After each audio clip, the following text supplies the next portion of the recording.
Bismillahirrahmanirrahim. Assalamu alaikum and welcome to the YouTube channel of Virtual Wisdom. In this lecture, you will learn about the basic concept of organic chemistry and about different organic compounds and their properties. So let's start with the introduction. Organic chemistry is the hybridization of two terms, organic and chemistry. Organic is anything related to living matter, especially plants and animals. Major constituent of these compounds is carbon, whereas chemistry is the study of materials, their composition, properties, and the changes that these materials undergo. So from this we can define organic chemistry as the study of carbon and its derivatives, except the compounds of carbon dioxide, carbon monoxide, carbon disulfide, carbonates, bicarbonates, cyanides, and thiocyanates. From this we can also define organic compounds as the compounds containing carbon along with hydrogen. They are also known as hydrocarbons. Okay, you have seen that some compounds do contain carbon in their composition but are not studied specifically in organic chemistry. This is because carbon compounds, specifically organic compounds, have the ability to form large chains by self-linkage. This property of carbon is termed as catenation. During catenation, a carbon atom is joined with other carbon atoms to form large chains. This process can go on unless or until the valency of terminal carbon is satisfied. Students, one carbon atom has the ability to join 4 other atoms.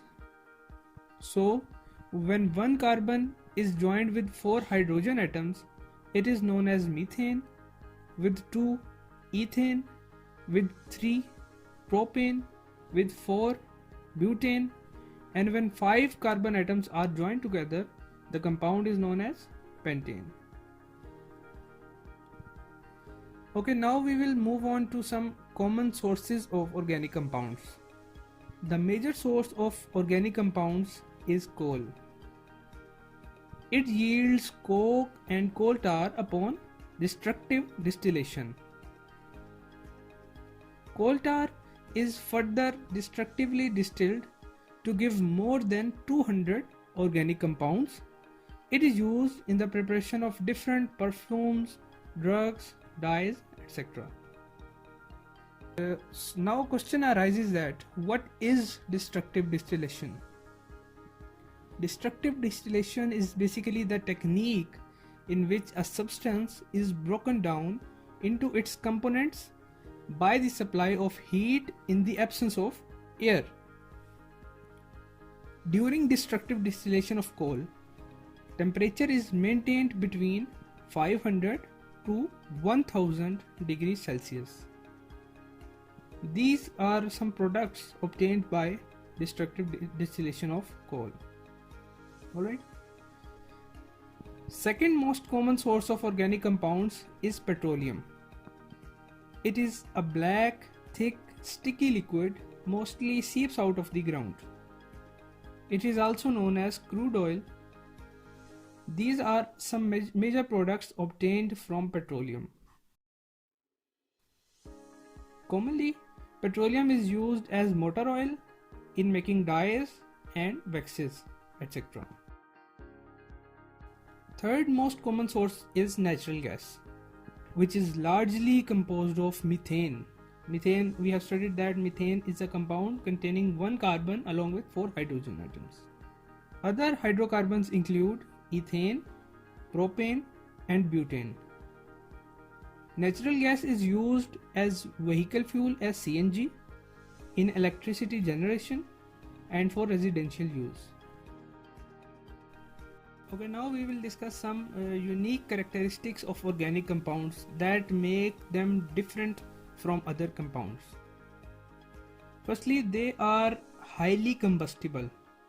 which means they burn spontaneously when ignited. They have low melting and boiling points, which means they are more volatile in nature. They can only be solubilized in organic solvents. They are weak conductors of electricity, which means they do not have free electrons to conduct electric current. They are mainly obtained from living matter like plants and animals, and they are less reactive, that gives them more stability. Today we learned that organic chemistry is the study of organic compounds, about catenation property of carbon, about organic compounds origin, destructive distillation, and some characteristics of organic compounds. I hope you have found this lecture helpful and have learned the desired topics from it. You can also try this assessment to test what you learned today. Kindly appreciate by liking this video and subscribing to Virtual Wisdom. Thank you.